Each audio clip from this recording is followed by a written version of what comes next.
Good morning. We are extremely pleased that you are here.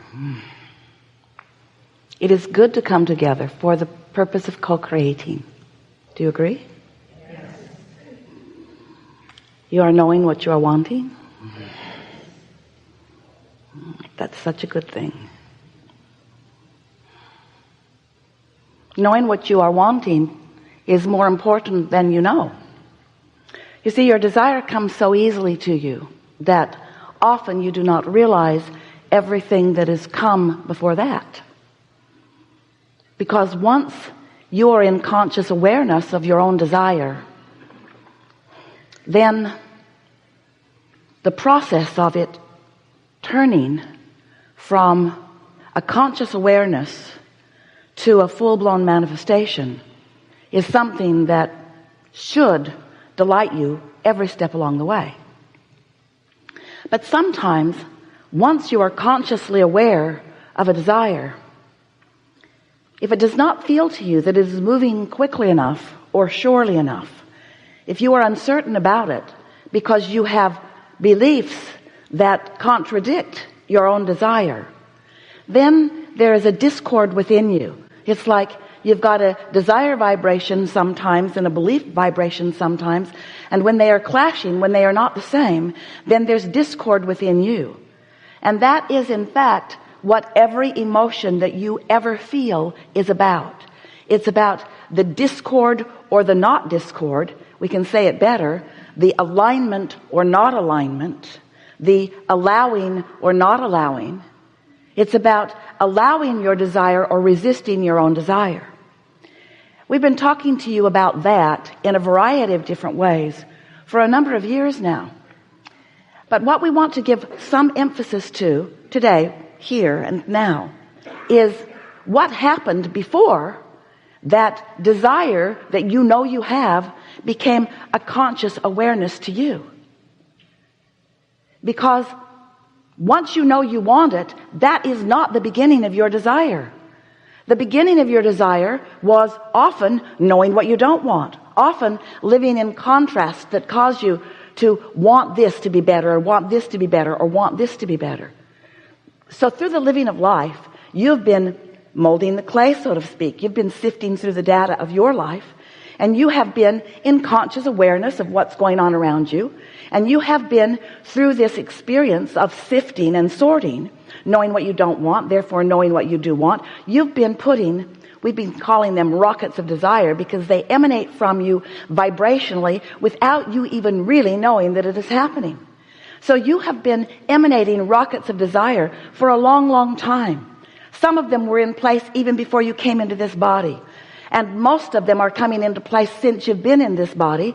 So you've been asking and asking and asking and asking in such subtle ways, and sometimes not so subtle of ways, until you have built or created or allowed to be created for you a vibrational version of a whole lot of desires. It's almost like ingredients in a cake that you've been putting there.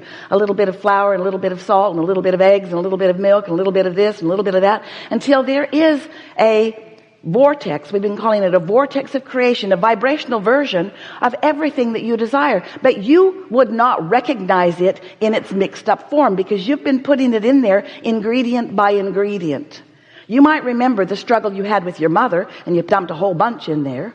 You might be remembering a relationship with a girlfriend or a boyfriend where you dumped a lot. You might recall something that happened when you were younger and made you feel bad, or even things you saw that you desired. But you do not have any real awareness, just at the drop of a hat, what is actually going on in this vortex. It's imperceivable to you sometimes. Now, what we want you to realize is law of attraction. You've been hearing us and others talking about law of attraction. Law of attraction has been amassing to this vibrational reality. You're really going to like this once we come to the end of this explanation. So hang in there with us just a little bit. Right now we're just in the cake mixture. Law of attraction's been adding to that too. So this vibrational reality, this vibrational version of what you are creating is becoming more and more and more and more. And a question that we have for you, and the question that we want you to begin asking yourself more and more is, as this vibrational version of you is becoming, it's almost like the gestation period. It's almost like the fetus growing in the womb. It is this vibrational version that is coming into further and further and further, larger and larger and larger possibility for your awareness. So it's growing and growing and growing, and law of attraction is causing it to grow and grow. We're talking about your desires. We're talking about your creation. We're talking about what you've been putting there through the living of your life. We're talking about a very important basis of creation. It's getting more and more and more and more.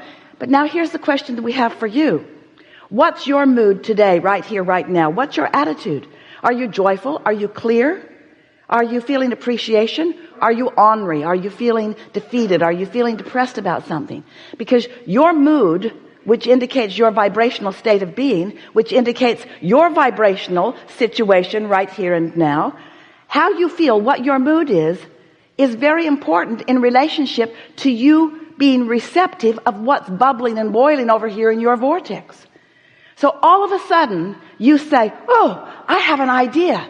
Or, oh boy, do I want that. When that desire occurs to you like that, where it thrills you, where you know that you want that, oh, I really, really want to do that or be that or have that.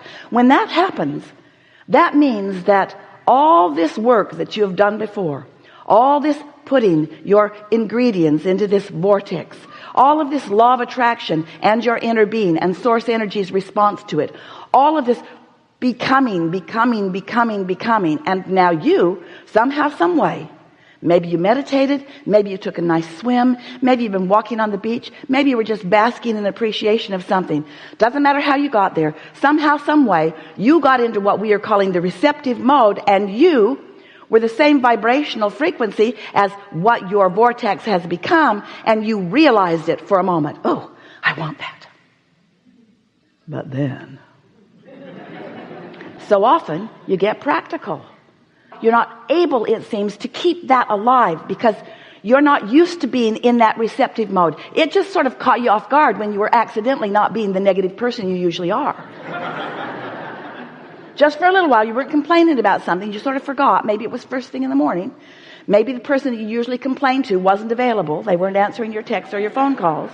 And so you weren't beating the drum of all of the beliefs that are keeping you from all of the things that you want. You were accidentally, or maybe deliberately, but probably accidentally, in the receptive mode, and oh, you got the idea. Oh, feels so good to feel like that for a moment, doesn't it? So what we are wanting to talk to you about all day, every day, is how you can recognize that receptive mode. Oh, the idea came, and then spend more of your time getting the rest of your thought to not trample and kill that thought. To get yourself into the place where you allow this desire to be believed by you. Talk yourself into believing it a little bit at a time by no longer beating the drum of the things that counteract it, that disapprove of it or that disagree of it. So, almost the first words that we spoke through Esther, all those many years ago, were, if you want something and believe it, then it is.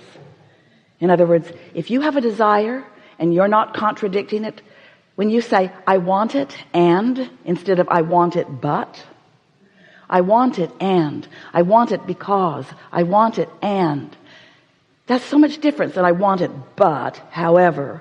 So as you bring all of that past reality, you see, you didn't come to face reality. Facing the reality that you've been living will deny the reality that you are creating. You didn't come to face reality. You came to create reality. You are the creator of your own experience. And you do it all day, every day, through the thoughts that you think, through the words that you speak. So what you think matters a lot. And you can't get away with negative commentary. You can't get away with those uncomfortable thoughts and statements and beliefs and allow what you really want to come into being. You were non-physical energy before you came into this body, but you still are, the largest part of you, non-physical energy.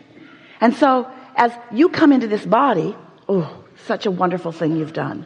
And you sift and sort, and you create this vortex, which is your future manifestations. But also, once you launch a rocket of desire, everything changes.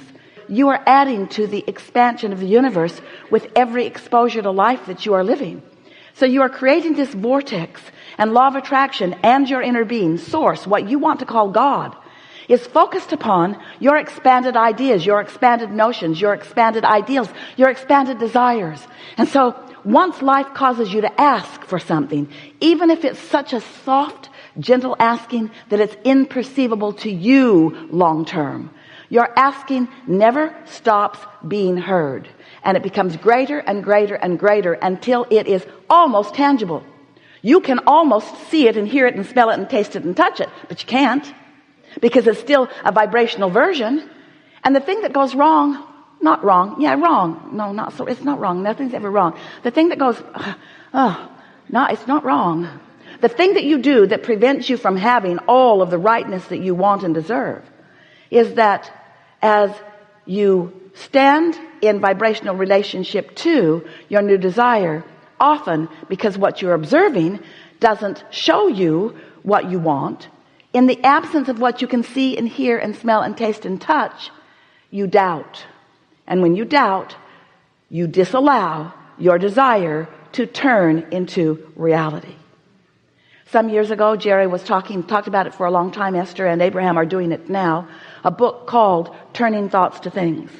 And the reason that Jerry wanted others to understand is because he had noticed from his own life experience that if he could find a desire and he could somehow keep it alive, that it would become a tangible reality. He wrote a paper many years ago, and the title of his paper was Keep Your Ideas to Yourself Until They Are Fully Developed, because he noted so many people that he was counseling about financial matters that when they wanted something and they began to speak to others who doubted their ability to accomplish it, they would undermine their confidence by forcing them to focus upon the reality that they were currently living. What makes you think you could do something like that when all you've ever done is something like this? And what we want you to understand is, if it is in your vortex, and it is, there's so much in there that would keep you busy for 20 or 30 lifetimes. If it is in your vortex, and if you have found a moment here and a moment here and a moment here where you are not in disharmony with what's in your vortex, as your vortex becomes stronger and stronger by the non-physical focus upon it, and we want you to know there is non-physical focus upon it, once the idea comes to you, most of it is already done. Once the idea occurs to you, it is so close to physical fruition. If you would just stop doing that thing you do that doesn't let it become. And that thing you do is think in opposition to it by facing the reality where it isn't yet. That's like saying, I'm going to get in my car tomorrow and I'm going to drive down to San Diego. And the whole time you're not in San Diego, screaming at yourself in disgust and dismay at the fact that you're not yet where you intended to be. Damn me. I'm just not good at this. I wanted to be in San Diego, and look at me. I'm still in Long Beach. I'm still in Long Beach. What's wrong with me? It's probably my mother's fault. She didn't do me right. It's probably not good in a past life, and now I'm being punished. And what we want you to understand is that there's this delicious process of your thoughts becoming a thing. You get to watch the entire universe come into cooperation with you to accomplish anything that you desire. There is nothing that is off limits for you. If this time-space reality has the wherewithal to fill your vortex and become a dream or an idea or a desire within you, it is our absolute promise that this time-space reality has the wherewithal to deliver the goods. But you have to stay in harmony with your own desire. We have nothing more to say to you or anyone else ever.